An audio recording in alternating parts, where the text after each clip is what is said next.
إلى حضرة النبي المصطفى رسول الله صلى الله عليه وسلم وخلفاء الراشدين سيدنا أبي بكر وعمر وعثمان وعلي وجميع التابعين وتابع التابعين والأولياء المتقين والشهداء والصالحين والملائكة المقربين وجميع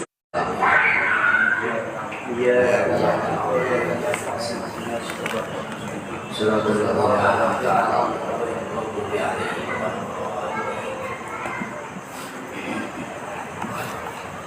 Bismillahirrahmanirrahim. Utawi iki ulah pasal suwiji. Qala dawuh sapa Imam Ghazali, Imam Al-Ghazali. At-taqwa utawi taqwa fil Qur'ani ing dalam Al-Qur'an. Tutlaku dimutlakan. Mutlak ala salasi ma'anin ing atase telung piro-piro makna. Ahaduha utawi salah suwijine salah bimakna khosyati kelawan makna khosyah rasa takut wal haibati lan rasa takut sekaligus penghormatan. Jadi khosyah takut, haibah takut, tetapi bobotnya berbeda. Itu bahasa Arab memang begitu maknanya dalam. Takutnya beda, takut karena segan, kita takut karena memang nggak mau ambil risiko. Wasani yang kedua, utawi kang kapindo takwa bimakna taati, iku bimakna taati kelawan makna taat, tunduk. Wal ibadati lan makna ibadah. Wasali surat utawi kaping telu iku bimakna tanzihil qalbi. Bimakna tanzihil qalbi kelawan makna bersihkan hati, bersihnya hati. Anit dunubi saking dosa. Wahadalan utawi iki yang ketiga buaya iki iku al haqiqatu kang hakikat. Intaha wis tutup rampung mukhtasaran ringkasan. Secara ringkas takwa di pasal yang pertama itu mengambil dari istilah dalam Al-Quran yang dinamakan takwa itu apa? Ittaqu, bertakwalah, ya. Terus taqwi min taqwal qulub, hati yang takwa itu yang seperti apa? Maka dikatakan Imam Ghazali bahwa takwa yang dimaksud seperti yang di Al-Quran itu maksudnya bermakna tiga. Ada tiga makna yang terkandung dalam istilah takwa yang kita tahu sekarang. Yang populer itu ya takwa itu mengerjakan perintah dan meninggalkan larangan. Memang itu aplikasinya, syariatnya begitu. Tapi kalau bicara makna, kandungan takwa itu apa? Katanya tiga, kata Imam Ghazali. Yang pertama, takwa bermakna khosyah wal haibah. Ada rasa takut kepada Allah sekaligus juga penghormatan atas perintahnya, sehingga efeknya takut bukan menjauh, sebaliknya malah mendekat. Itu bedanya. Kita takut dengan hewan buas yang menjauh, sebisa mungkin dia tidak bisa mendekat, atau kitanya yang menjauh. Kalaupun dikejar pasti lari sekuat tenaga. Tapi ketika takutnya kepada Allah, maka ada rasa takut sekaligus penghormatan supaya tidak diazab, tidak disiksa, tidak dimarahi, tidak dimurkai. Maka takutnya bukan lari tapi dekat. Kemudian makna yang kedua adalah bermakna taat dan ibadah. Takwa maknanya adalah menjalankan ketaatan dan beribadah kepada Allah. Yang ketiga maknanya tanzihul qalbi, adalah membersihkan hati dari penyakit hati, dari segala potensi yang membuat rusaknya hati, hati yang berpenyakit.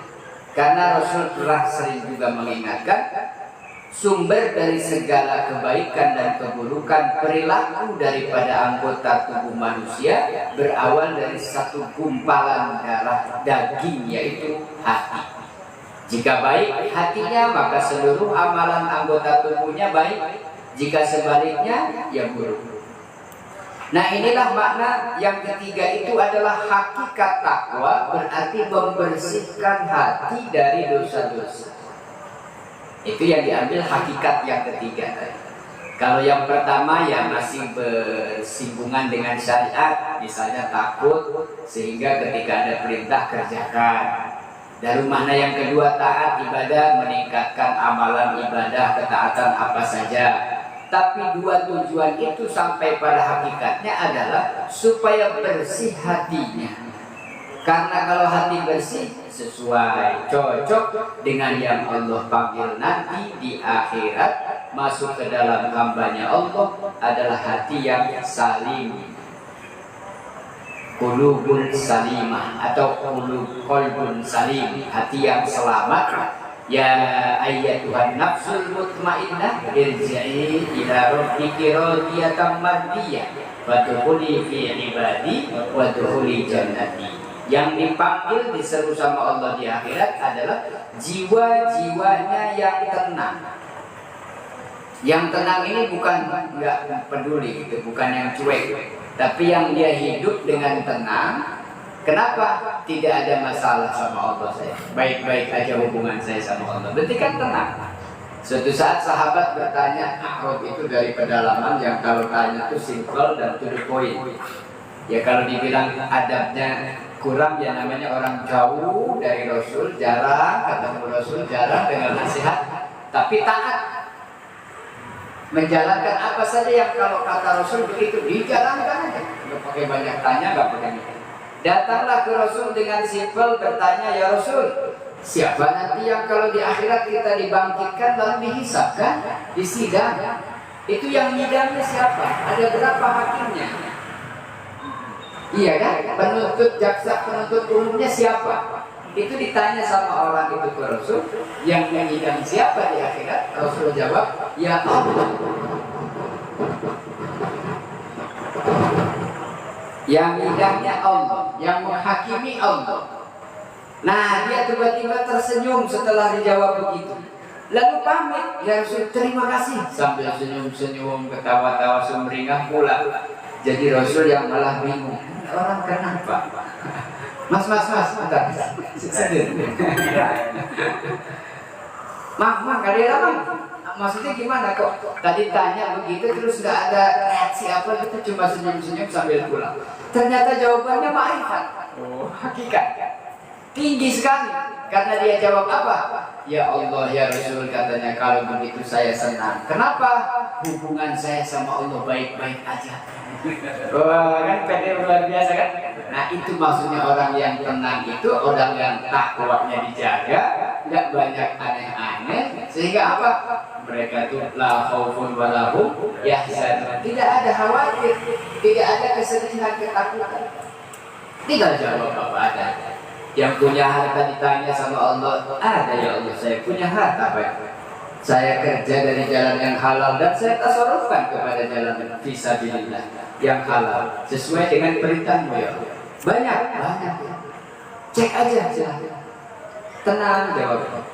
Yang fakir, yang tidak punya harta, ya Allah silahkan mau tanya apa? Saya nggak punya apa-apa.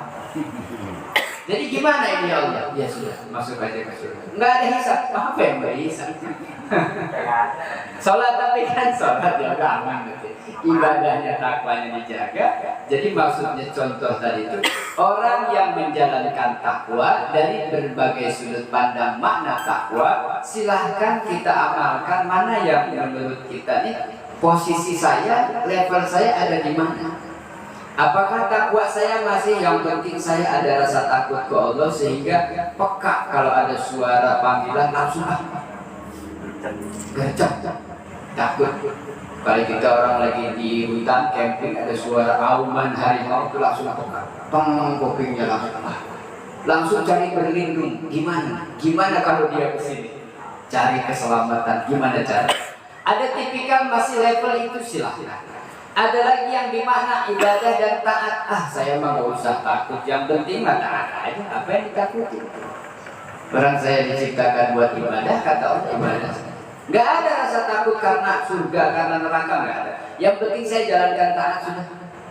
Ada yang ketiga pada hakikatnya, baik yang pertama yang kedua pada akhirnya adalah mensucikan hatinya supaya selamat, supaya masuk dalam golongan hamba-hambanya Allah, dipanggil kepada Allah, dipanggil oleh Allah, irji'i ila rabbiki radiyah.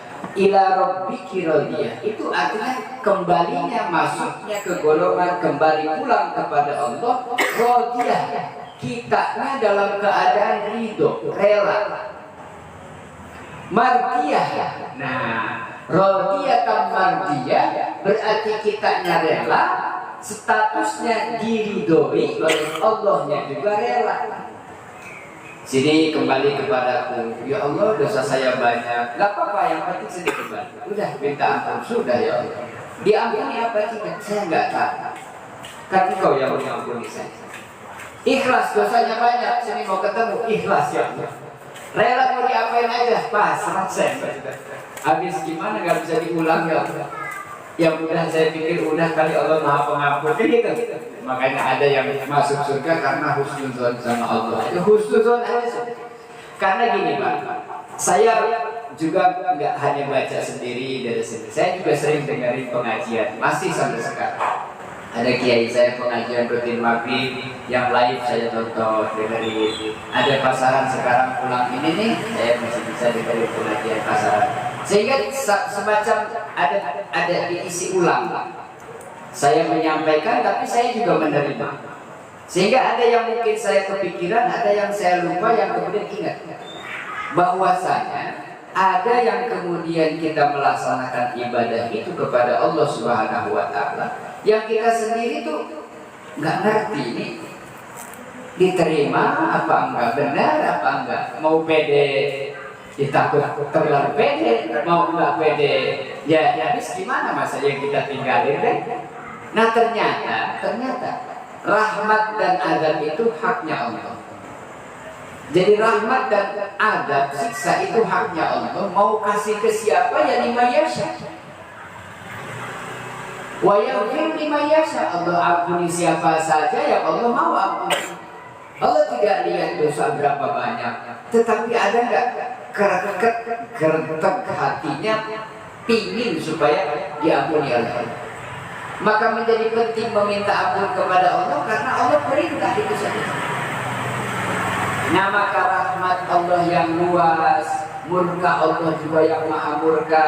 Buat orang-orang yang simple menjalankan takwa, tidak ada takut sama sekali. Tadi contohnya, yang penting hubungan saya baik sama Allah. Ya sudah, nggak ada masalah. Mau ketemuan kok saya nggak mau. Nah seperti ya kan, Nabi Ibrahim contohnya begitu, yang Khalilullah. Saya nggak mau mati sekarang. Kenapa? Ya saya kan masih menikmati hidup. Tapi ini Allah yang panggil, sudah waktunya katanya engkau diambil rohnya. Allah itu kekasih saya kekasihnya Allah. Masa ia kekasih mengambil ruhnya kekasihnya, menyakiti, membunuh kekasih. Nah malaikat bingung, ya Allah ini kok mau dicabut ruhnya agak susah, rewel ini. Malaikat Allah bilang, sampaikan sama Ibrahim, masa ia kekasih tidak mau bertemu dengan kekasihnya. Wah kalau begitu mau lakukan. Ya pada akhirnya mati-mati juga ya. Jadi Allah cara merayunya bisa. Ya memang Allah maha segala-galanya. Bilang begitu, masa ia ditungguin mau ketemuan gak mau. Ya sudah. Nah siapapun yang saling mencintai pasti merindukan pertemuan. Ketika itu Nabi Ibrahim kalah, ya akhirnya ya sudah ketemu. Banyak contoh lah buat kita. Maka itu rahmat Allah punya, azab Allah punya, kita berlindung dari azab dan berharap rahmatnya semua. Kalau katanya ahli ibadah meminta ampunan kepada Allah supaya kesempurnaan ibadahnya diterima, Allah terima istighfarnya, ampunan, meminta ampunnya seorang yang taat, seorang yang soleh kepada Allah, lalu Allah terima. Persoalannya ketika ada ahli maksiat, ya Allah, terus saya ke siapa kalau engkau marah sama saya? Saya banyak dosa, saya maksiat. Kalau engkau sayang kepada orang soleh, orang taat, ya memang engkau berhak. Tapi kalau saya yang engkau marahi, engkau murkai, terus saya pulang tapi engkau nggak terima, dia tanya, saya harus kemana ini? Tuh di situ. Ya Allah, iya juga ya, kamu hamba saya juga kan? Iya ya Allah. Iya siapa-siapa lagi coba. Ya akhirnya mau nggak mau Allah terima. Jadi sebegitu murahnya Allah. Tapi jangan dimurahkan gitu. Jangan disepelekan. Nah maka itulah takwa hakikatnya membersihkan hati dari penyakit hati supaya mengendalikan seluruh anggota tubuh dalam ketakwaan. Demikian tadi ringkasan makna dari Quran yang dimaksud takwa seperti itu. Adapun wa ala jumlah secara global, secara umum yang dipahami secara definisi kebanyakan kita orang mukmin. Fatakwa maka utawi takwa iku ibaratun iktibar atau gambaran anit tiqai sukhtillah saking nyuciaken bersihaken bendune Allah wa iqabihi lan azabe Allah bimtizalima kelawan cara melaksanakan memenuhi melakukan apa-apa bihi yang diperintah amar yang diperintah oleh Allah wa istinabima lan ngadohi sesuatu anhu dari yang dilarang anhu apa yang dilarang naha yang dilarang oleh Allah Subhanahu wa taala. Wa secara umum takwa adalah menghindari memutus amarahnya Allah, menghentikan murkanya Allah supaya Allah gak marah sama saya. Caranya bimtithali awamirillah wa istinabi nawahi. Jadi yang kita tahu takwa itu ya langsung prakteknya. Nah para ulama itulah yang mendalami makna yang secara benar hakikat. Jadi maksudnya kita sholat biar Allah nggak marah. Jadi akhirnya begitu simpelnya. Kenapa saya puasa? Nah kalau nggak puasa Allah marah. Nah sama kita ke anak-anak kita kan. Ayo nanti ayah marah. Mama marah, papa marah, nenek marah, kakek marah. Ada lagunya ini, semuanya marah. Sekarang kalau Allah yang marah, tuh gimana? Jadi gampang. Jadi belajar banyak, pengetahuan banyak, ujungnya simpel. Bahwa kita ibadah itu supaya Allah enggak marah tuh. Coba. Persis seperti anak-anak. Ya memang di mata Allah kita nih hamba yang enggak punya apa-apa, enggak bisa apa-apa. Dengan cara tadi kerjakan perintahnya, hindari larangan. Wa haqiqatut taqwa secara global, secara umum, syariat takwa adalah melaksanakan perintah menjauhi larangan. Wa haqiqatut taqwa secara hakikat takwa adalah alla yaraka maulaka haitsu nahaka wa la yafidaka haitsu amaraka. Alla yaraka apa secara maknanya hakikat adalah yen orang ningali ing sira sapa maulaka tuan sira yaitu Allah haitsu nahaka sakirane nyegah ing sira. Engkau tidak melihat Tuhanmu ketika engkau melakukan larangan. Memang kita nggak merasa dilihat, diperhatikan. Itu pentingnya ada sifat muraqabah, merasa diawasi. Pemain sepak bola selama full pertandingan dia jaga disiplin supaya tidak melakukan pelanggaran. Karena ada wasit. Kalau gitu jangan pakai wasit. Coba ya, buat berapa lama? Gak akan pakai setengah perjalanan half plus half sama second half tuh gak ada. Baru 5 menit sudah berantem tawuran. Ada wasit aja masih tawuran berantem. Gimana kalau enggak? Kayak begitu seolah-olah kita tuh dilihatin paginya, siangnya. Lagi rame-rame, lagi sendirian, lagi bahkan kita pikir di kamar mandi gak ada siapa-siapa.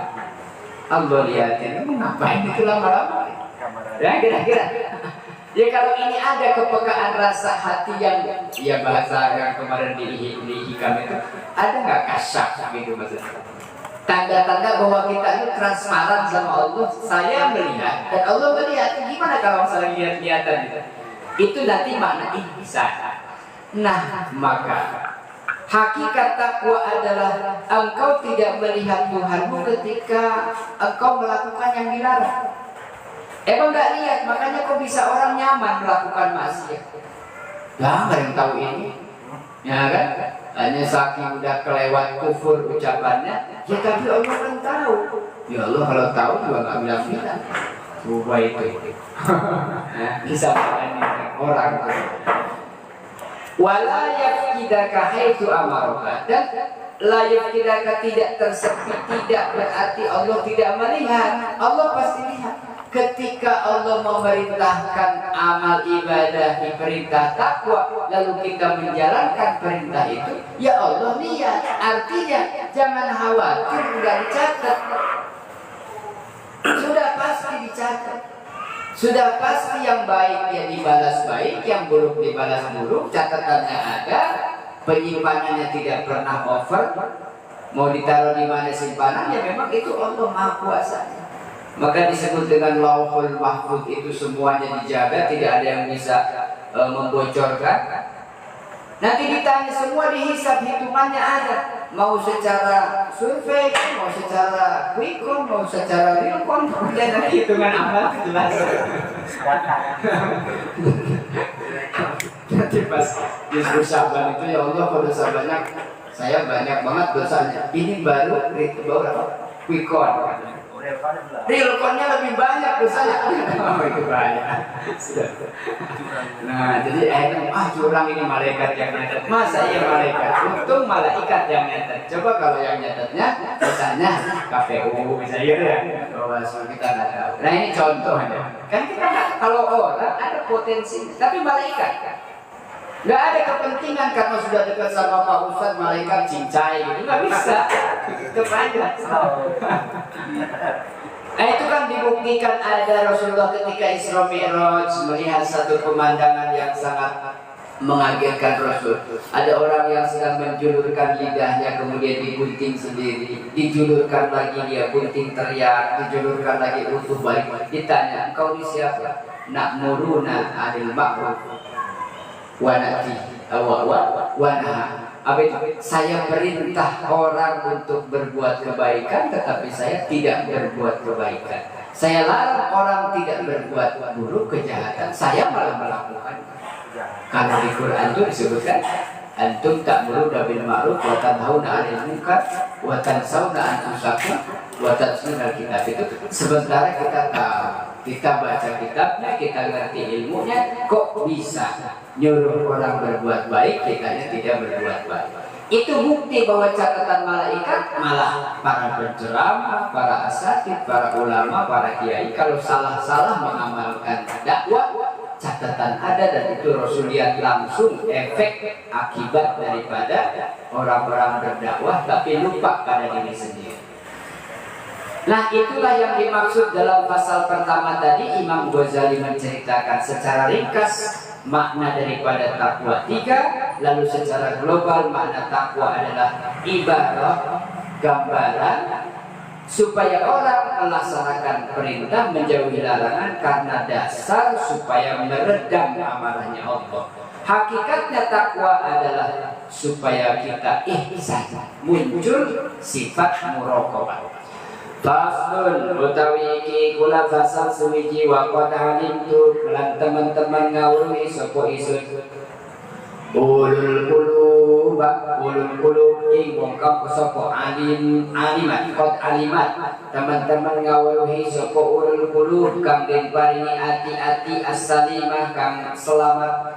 Orang-orang yang hatinya sudah selamat, diselamatkan oleh Allah, mereka mengetahui apa yang mereka ketahui. Wal qawlu annahum, nah satu mereka yang zuna pada mengumpulkan sopok, pada mengumpulkan makamu apa-apa yang mereka ya'maluna pada ngamalakan, wa yahsudunalan pada panen sopok alladzina atau orang-orang yang hatinya sudah selamat. Memanen apa? Sesuatu tanaman yazra'una kang pada nanam sopok ulul qulubus salimah. Wa kama kaya barang kami yudinuna bidanunin wa ala malan yang atas sesuatu qaddamu amalan yang telah dahulu yuqaddimuna yang akan dihadapkan Wa kaifa la ya'lamuna lan hale kaya apa orang ngaweruhi sapa ulul qulubis salimah dalika iku kono makul wa yuqinuna mereka pada beriman bima dengan sesuatu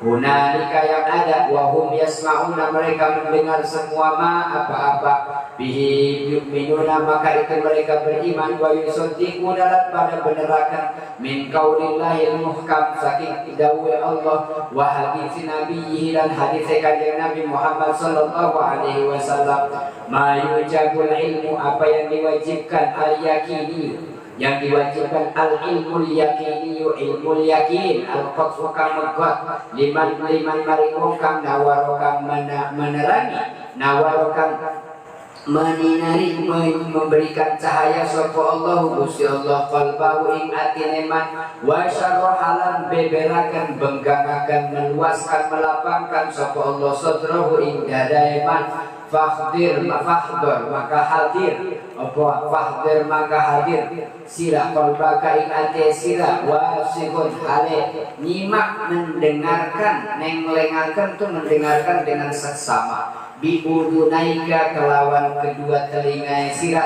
kedua kuping sira ila torfi min dalika maring ujunge saking mengkono makur la'alaka supaya menawa bisa bisimai kelawan mirumue tastaikut dari sadar jadi peka min ghaflatika saking lali sira wa tanabbahalan dari pengingat min naumatika saking turu sira fatakmil maka melakoni sira linafsika karena awak dewe sira solihan agawe amal soleh tanju supaya selamat sira bihi kelawan dengan amal soleh yauma la yanfa'u supaya selamat kapan di mana hari la yauma suatu hari la yanfa'u kakora ana manfaat ikut tetap opo malun harta wala banun tidak ada juga manfaat banun anak-anak illa man ata angin wong kang teka Allah ing Gusti Allah bi qalbin salimin kelawan ati kang selamat wa qala dawu sallallahu taala Gusti Allah taala walillahi ma fis samawati wa ma fil ardi liyajziyal ladina asa'u bima amilu wa yajzil ladina ahsanu bil husna ya qala dawu sallallahu Allah berfirman walillahi lakiku kadua Allah apa yang punya Allah itu apa saja fis samawati di langit-langit di beberapa langit di seluruh langit wama dan apa-apa fil ardi yang ada di dalam bumi di atas bumi di lapisan 7 lapis bumi seluruhnya lihat supaya balas alladzina yaitu orang-orang asal ukam berbuat buruk apa bima kelawan sesuatu sebab amilu perbuatan mereka wa yazid dan juga Allah menjadi balasan memberikan balasan alladzina kepada orang-orang ahsanu agawe bagus bil husna kelawan kebagusan. Kemudian pada pasal berikutnya orang-orang yang sudah dibersihkan hatinya yang sudah bersih hatinya daripada dosa-dosa penyakit-penyakit hati sehingga dampaknya amalannya bagus baik soleh dohiran batin dohirnya batinnya luarnya dalamnya sehingga mereka tidak pernah ada kekhawatiran lagi yang menjadi dasar mereka bisa berbuat soleh, amalnya soleh, lalu kemudian hatinya menjadi bersih dari dosa, dari penyakit hati itu kenapa? Karena mereka meyakini betul dan beriman betul atas apa yang disampaikan yang datang dari Allah juga yang datang dari Rasulullah SAW. Apa yang diwajibkan kepada mereka belajar itu tidak sebatas ainul yakin atau ilmu yakin, tetapi sudah hakul yakin. Keyakinan mereka tidak hanya sebatas tahu, tetapi tidak ada keraguan sama sekali. Sudah melalui ilmu yakin dari ilmu yang mereka dapatkan melalui majlis. Kalau sekarang taklim, dulu para sahabat belajar kepada Rasulullah, begitu seterusnya para tabi'in dan seterusnya sampai kepada kita. Dari situ tahu. Setelah tahu diamalkan, lalu kemudian dia mengalami hasil daripada mengamalkan ilmunya, dia yakini di dalam hatinya, lalu tidak ada keraguan karena tumbuh hakul yakin. Bagaimana tidak? Allah yang membukakan hatinya, memasukkan cahaya ilmu, lalu melapangkan dadanya, maka itu mereka selalu mendengarkan dengan telinganya penuh seksama, penuh renungan, penuh daripada pemikiran akal dan hatinya, sampai pada puncaknya. Supaya apa? Ternyata mendengarkan dengan seksama itu mengakibatkan atau berdampak pada tastaikot min ghaflatika, sadar daripada lupa. Kita dipanggil sekali nggak dengar, apa emang dengar tapi kan bisa entah. Dengar Pak saya, kenapa nggak boleh? Ya emang kenapa kan bisa entah. Itu alasan-alasan. Kenapa harus mendengarkan dengan seksama? Supaya ada sampai informasi yang kita dapat dari bacaan, dari pendengaran, dari renungan, supaya tembus masuk ke alam bawah sadar. Mungkin bahasa. Ternyata iya saya. Nah itu kalau sudah sadar.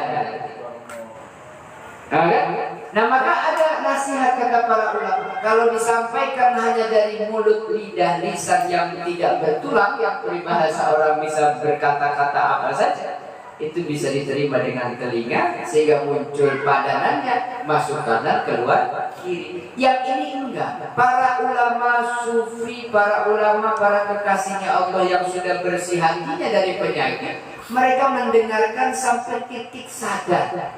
Sebelum sadar terus aja dengerin.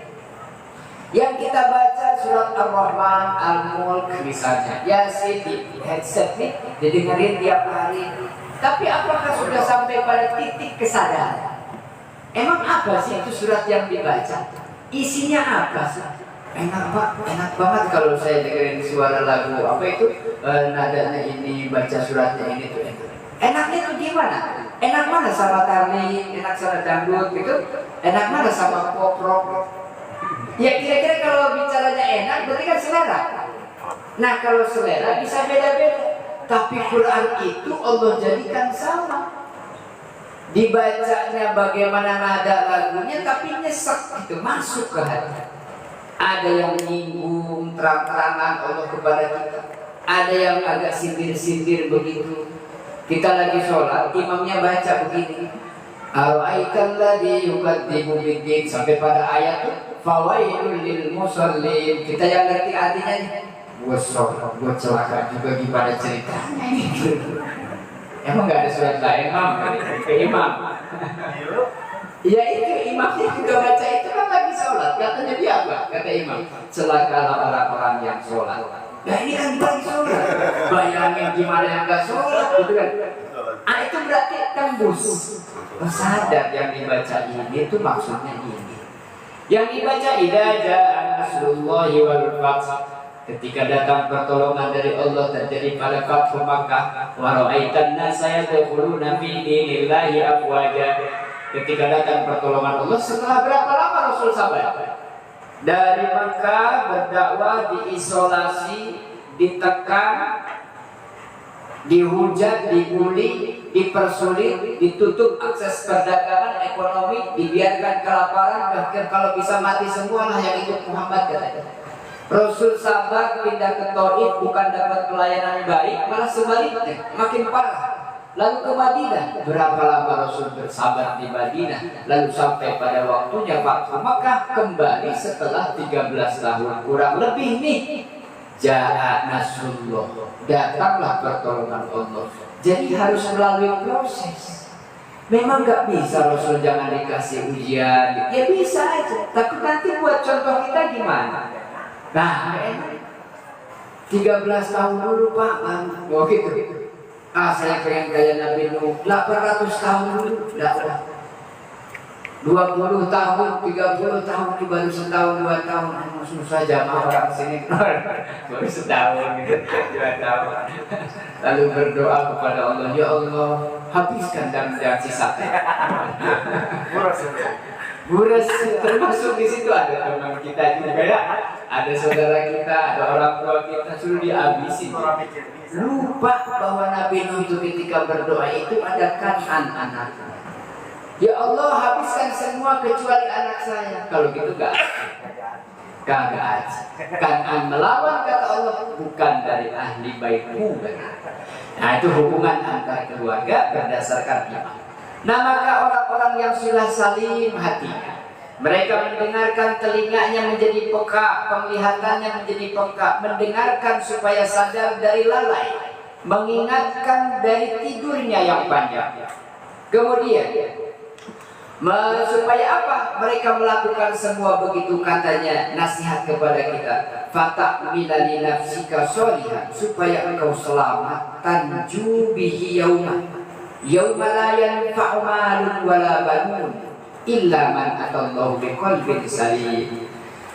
Kerjakanlah untuk dirimu amal-amal soleh untukmu supaya engkau nanti selamat di mana hari yang pasti akan datang, tidak bisa tidak mungkin tidak. Akan datang hari di mana tidak lagi bermanfaat harta yang kita kumpulkan pagi, siang, sore, malam. Tidak ada lagi manfaat anak-anak yang kita banggakan lulusan mana, hafalnya apa, tidak ada lagi. Apa maksudnya? Kecuali orang yang datang kepada Allah dengan membawa hati yang salim.